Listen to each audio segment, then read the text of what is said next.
Massachusetts has one of the country's highest rates for vaccination against COVID-19, but that big picture also includes gaps where vaccination rates are lower and different populations are more vulnerable, even if for different reasons. Those are among the findings in a report from the Boston Indicators Project, summarizing research from the COVID Community Data Lab. To tell us about the report is a research fellow from Boston Indicators, Ann Califf. And thank you very much for joining us. Thank you for having me. And we've been hearing about gaps in the vaccination rates for quite a while before you even started on the study. So by drilling down some more, what did you hope to find out? Yeah, I think, Massachusetts has one of the highest vaccination rates in the country, or second highest. I just checked behind Vermont. And we really wanted to figure out where the gaps were, especially with the rise of the Delta variant. Where are we still seeing lower vaccination rates in the Commonwealth? Well, one of the things that we still see, and I just checked the latest figures from the Boston Public Health Commission, is we still have a racial gap, and with lower rates in areas like Mattapan and Dorchester, and that seems to parallel with what you saw, zooming out and looking at the gateway cities. So can you tell us about that part of the pattern? Absolutely, yeah. We did find that statewide Black and Latinx residents have had lower vaccination rates pretty consistently throughout this vaccination period. And while the gap has narrowed slightly, it is still large at a state level. And then at a town level, it is like racial vaccination rates are significant. And we found that looking at towns that have the lowest vaccination rates, cities and towns, it is smaller towns and many gateway cities. So New Bedford has a lower vaccination rate. Springfield has a fairly low vaccination rate, as does Fall River. So if New Bedford's vaccination rate is 50% compared to a state vaccination rate that's much closer to 70%. Any idea how any of that corresponds to things like infection rates? Yeah, so it's actually something that we did with the help of some researchers, Dr. Scott Dryden-Peterson and Dr. Bisola Ojikutu, for an earlier brief that we did in May, which looked at the COVID vaccination rate compared to the cumulative COVID impact, which is the cumulative COVID case count. And we found that cities and towns that have some of the lowest vaccination rates have also had the highest COVID case loads, which is to say that they have been hit hardest by COVID and at the same time have less access to the vaccine. We updated that graph for this brief, and one notable exception is Chelsea, which has had, the highest COVID cumulative case count, but actually has a surprisingly high vaccination rate. And I think this speaks to the importance of, community organization, community mobilization, and culturally relevant vaccination campaigns.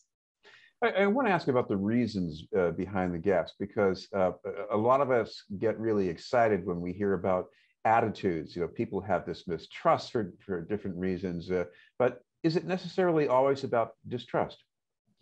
Yeah, so one thing that we looked at, unfortunately, at the national level, because we couldn't quite get the data at the state level without significant margins of error, is, breaking it down by race, are folks more likely to be intending or unsure to get the vaccine compared to just absolutely, will definitely not get the vaccine.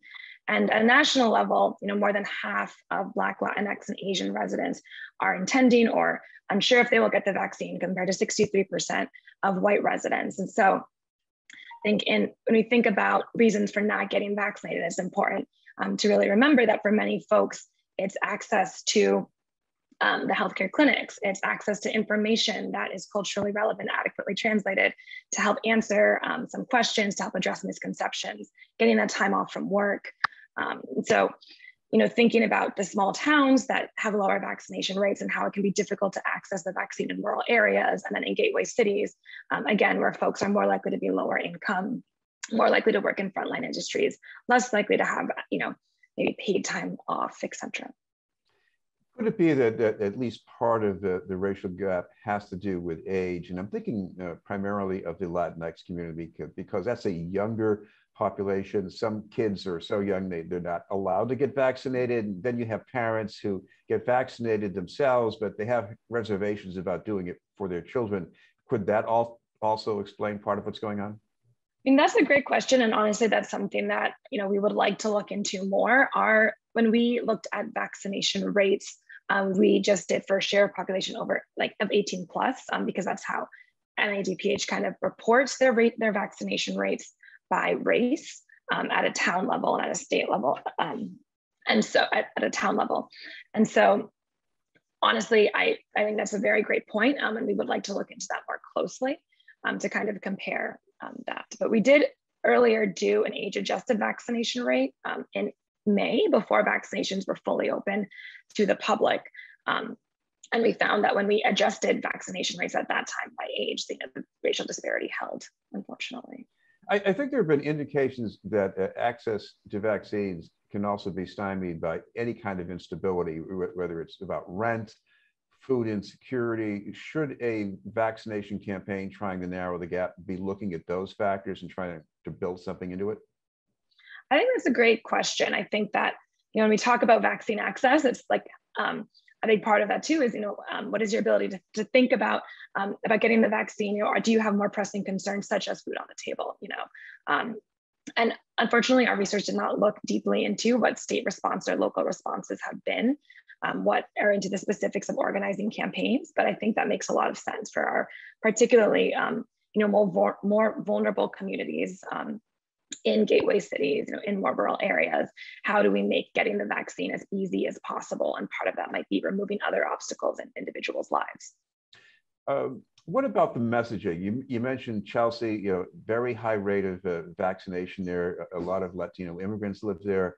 What can be learned from that about trying to do as well in other communities?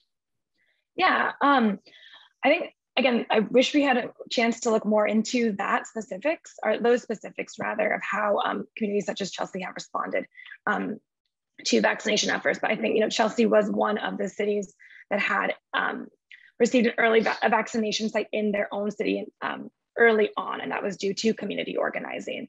I've read some reports about just the importance of having things adequately translated, specifically to get to folks who are most vulnerable, right? Those who might be undocumented individuals who are, speak a language that is not typically, the materials aren't typically translated into that language.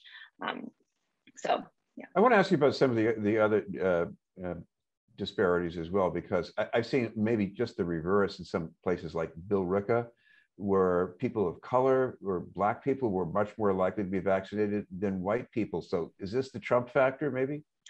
I mean, it could be. I think there's also, just like from a data perspective, we use Massachusetts Department of Public Health population estimates at the city and town level for each racial group. And, they are estimates. So it's possible that some rates are seem extremely high, particularly for small communities. It can get the margin of error can be a little higher, so the number of Black residents in a small town, for example. But that being said, I think that is also a great point. The Trump factor definitely, or just, yeah, absolutely, which we did also look at. Well, thank you very much for taking the time to join us. Thank you. That was Ann Califf from the Boston Indicators Project. We'll have more news in just a moment.